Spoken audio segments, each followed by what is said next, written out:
हर हर महादेव। आज मैं आपको चार धाम की यात्रा पे ले जा रहा हूँ। इस आध्यात्मिक यात्रा में हम यमुनोत्री धाम, गंगोत्री धाम, केदारनाथ धाम और बद्रीनाथ धाम के दर्शन करेंगे। चार धाम की यात्रा हमें दिव्यता का एहसास कराती है।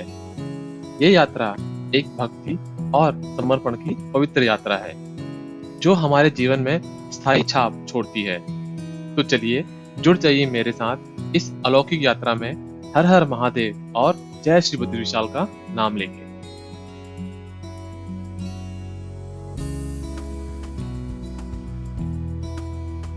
हरिद्वार की हर की पौड़ी मंदिर की घंटियों की आवाज और हर हर महादेव के मंत्रों से भरा होता है। चार धाम की यात्रा हरिद्वार से ही शुरू होती है। अक्सर श्रद्धालु यहाँ माँ गंगा में पवित्र स्नान करके अपनी इस यात्रा को शुरू करते हैं। चार धाम की इस यात्रा में सबसे पहले दर्शन किए जाते हैं यमुनोत्री धाम के। यमुनोत्री धाम के दर्शन करने के लिए सबसे पहले हमें पहुंचना पड़ता है बरकोट या जानकी चट्टी।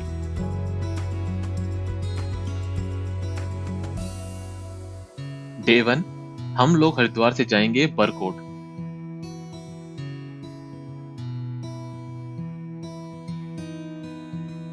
तो मैं पहुंच गया हूं बरकोट। सुबह 6 से 7 बजे के बीच में मैंने अपनी जर्नी शुरू की थी हरिद्वार से, और लगभग पूरे 8 घंटे के बाद मैं पहुंचा हूं बरकोट। तो हरिद्वार से बरकोट का जो डिस्टेंस है वो है आपका 212 किलोमीटर, और आपको हरिद्वार से यहाँ पहुंचने में लग जाएंगे अराउंड 7 से 8 घंटे। अगर आप हरिद्वार या देहरादून से लेट स्टार्ट कर रहे हैं तो आप बरकोट में आके स्टे कर सकते हैं, क्योंकि बरकोट एक बहुत ही बड़ा स्टेशन है और आपको यहाँ पर रुकने के लिए काफ़ी अच्छी सुविधाएं मिल जाएंगी।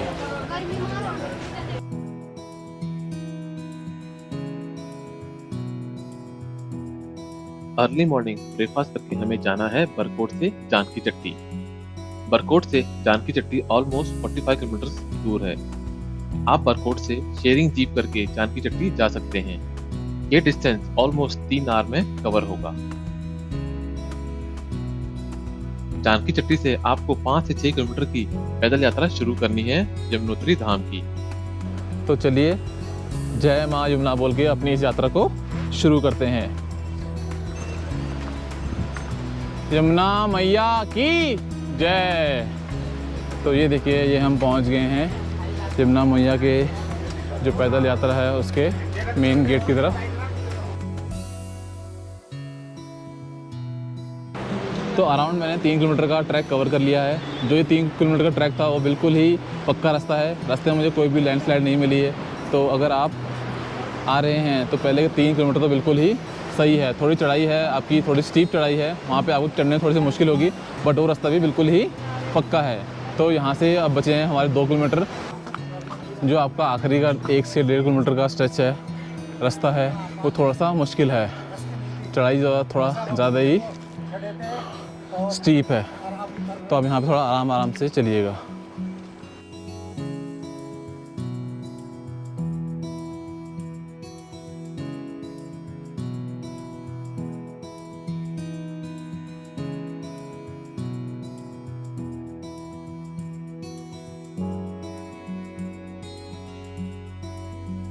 तो अब हम लगभग पहुंचने ही वाले हैं यमुनोत्री धाम। जय यमुनोत्री मैया। वो देखिए, वो है वहाँ पे माँ यमुना जी का धाम। यमुनोत्री धाम माँ यमुना नदी का उद्गम स्थान माना जाता है, बट एक्चुअल में यमुना नदी यमुनोत्री धाम से लगभग 1 किलोमीटर ऊपर चंपासर ग्लेशियर से निकलती है। यमुनोत्री धाम के पास बने हुए तप्त कुंड में श्रद्धालु स्नान करके माँ यमुना के दर्शन के लिए जाते हैं। यमुनोत्री धाम का ये मंदिर बहुत ही सरल और सुंदर वास्तुकला का उदाहरण है।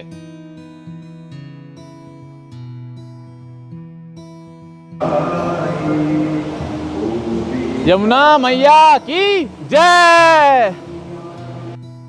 यमुनोत्री धाम के दर्शन करने के बाद सेम रूट से हमें वापस आना है बरकोट, जहां पर हमारा सेकेंड नाइट का स्टे होगा।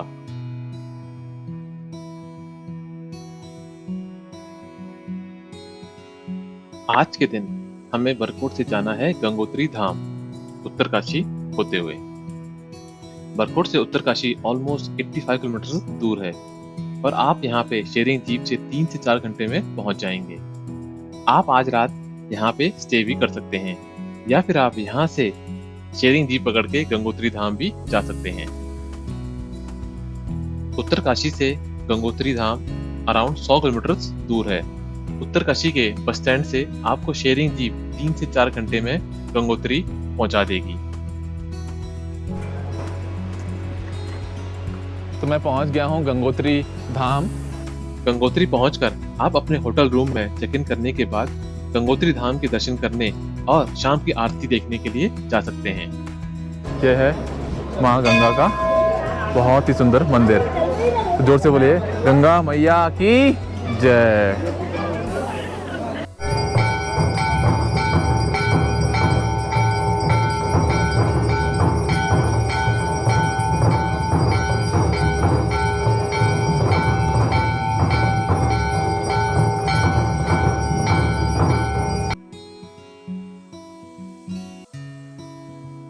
अर्ली मॉर्निंग सबसे पहले श्रद्धालु गंगोत्री धाम के पास बने हुए गंगा नदी में पवित्र स्नान करते हैं। इसी जगह पर राजा भगीरथ ने हजारों साल भगवान शिव की तपस्या की और मां गंगा ने सबसे पहले धरती को टच किया।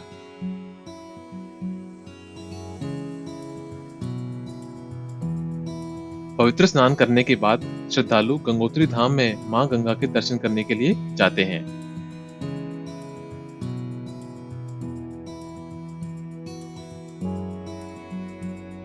अगर आप गंगा नदी के असली उद्गम स्थान को देखना चाहते हैं तो उसके लिए आपको गंगोत्री धाम से अराउंड 18 किलोमीटर का ट्रैक करके जाना पड़ता है गौमुख।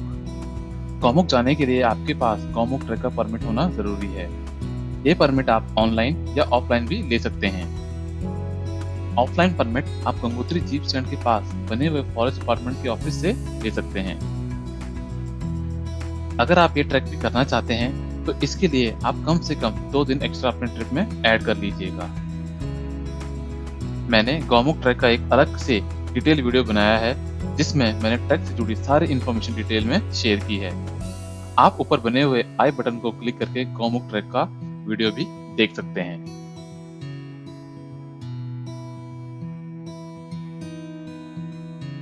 गंगोत्री धाम में मां गंगा के दर्शन करने के बाद हमें वापस जाना है उत्तरकाशी, जहां पे आज रात का हमारा स्टे होगा।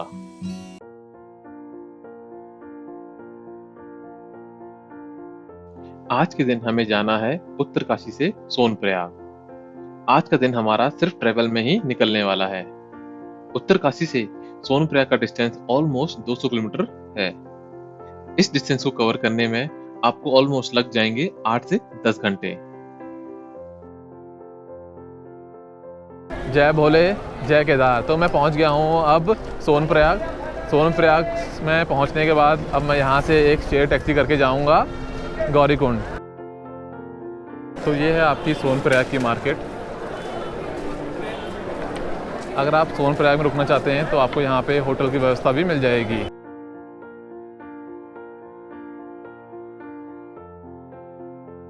आज हम अर्ली मॉर्निंग उठकर सबसे पहले सोनप्रयाग से शेयरिंग जीप में जाएंगे गौरीकुंड, जो ऑलमोस्ट 5 से 6 किलोमीटर दूर है। गौरीकुंड से महादेव की 16 किलोमीटर की पैदल यात्रा शुरू होती है। आप इस ट्रैक को पालकी या पिट्ठू से भी कवर कर सकते हैं। जय भोले। तो हम पहुंच गए हैं जंगल चट्टी। तो टाइम हुआ है पूरे 5:45 बज गए। तो लगभग हमें 1.25 घंटा हो गया है चलते चलते गौरीकुंड से। ये है आपका जंगल चट्टी। यहाँ से अब केदारनाथ रह गया है आपका सिर्फ 12 किलोमीटर दूर। जय भोलेनाथ।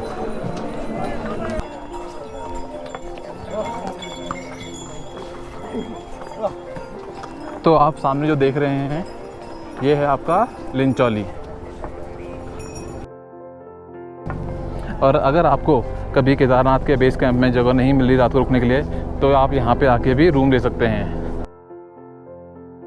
आपको पूरे ट्रैक में महादेव के पास होने का एक अलग ही एहसास महसूस होगा।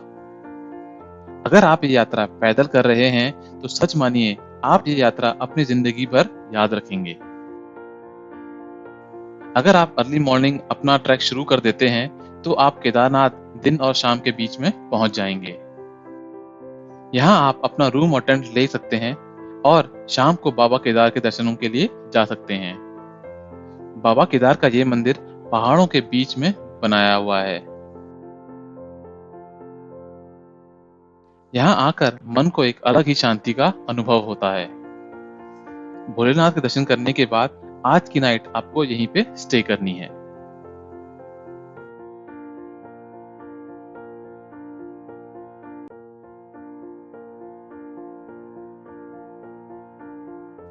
अर्ली मॉर्निंग आप केदारनाथ के गर्भगृह में दर्शनों के लिए जा सकते हैं। दर्शनों के पश्चात आपको वापस गौरीकुंड होते हुए जाना है गुप्त काशी। गुप्त काशी ऑलमोस्ट 30 किलोमीटर दूर है सोनप्रयाग से। आप सोनप्रयाग से गुप्त काशी 1 से 2 घंटे में पहुंच जाएंगे। आज की रात आपको गुप्त काशी में ही स्टे करना है।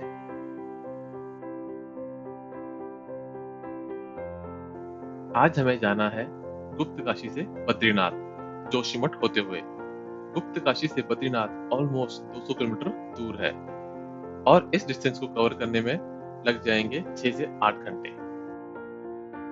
बद्रीनाथ पहुंचकर आप अपना सारा सामान होटल के रूम में रख सकते हैं। बद्रीनाथ धाम के पास बने हुए तप्त कुंड में स्नान करके ही श्रद्धालु श्री बद्री विशाल के दर्शनों के लिए जाते हैं।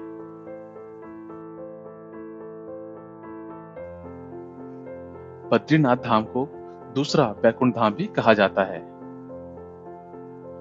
कहा जाता है बद्रीनाथ धाम में भगवान विष्णु स्वयं निवास करते हैं।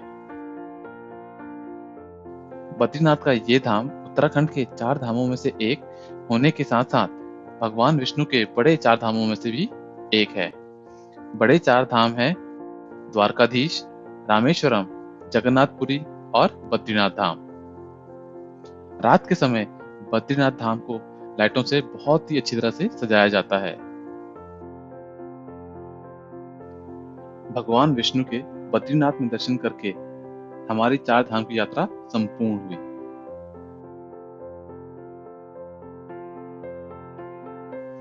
आज के दिन या तो आप अर्ली मॉर्निंग शेयरिंग जीप या बस पकड़ के सीधा हरिद्वार जा सकते हैं। बद्रीनाथ धाम से हरिद्वार ऑलमोस्ट 310 किलोमीटर दूर है और ये डिस्टेंस कवर करने में 10 से 12 घंटे लग जाते हैं। या फिर आप आज अर्ली मॉर्निंग पहले तप्त कुंड में स्नान करके श्री बद्रीनाथ जी के दर्शन के लिए जा सकते हैं और फिर वहां से कुछ दूर भारत के प्रथम गांव माणा विलेज को भी एक्सप्लोर कर सकते हैं। माणा गांव से ही पांडवों ने अपनी आखिरी यात्रा की थी। माणा गांव देखने के बाद आप बद्रीनाथ से जोशीमठ या कर्णप्रयाग जा सकते हैं नाइट स्टे करने के लिए और वहां से 10वें दिन ऋषिकेश होते हुए हरिद्वार के लिए प्रस्थान कर सकते हैं। तो इस तरीके से आप 9 से 10 दिनों में 4 धाम की यात्रा कर सकते हैं।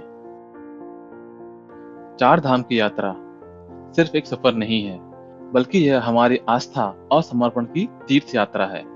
एक आध्यात्मिक साधना जो हमारे जीवन पर गहरा प्रभाव डालती है।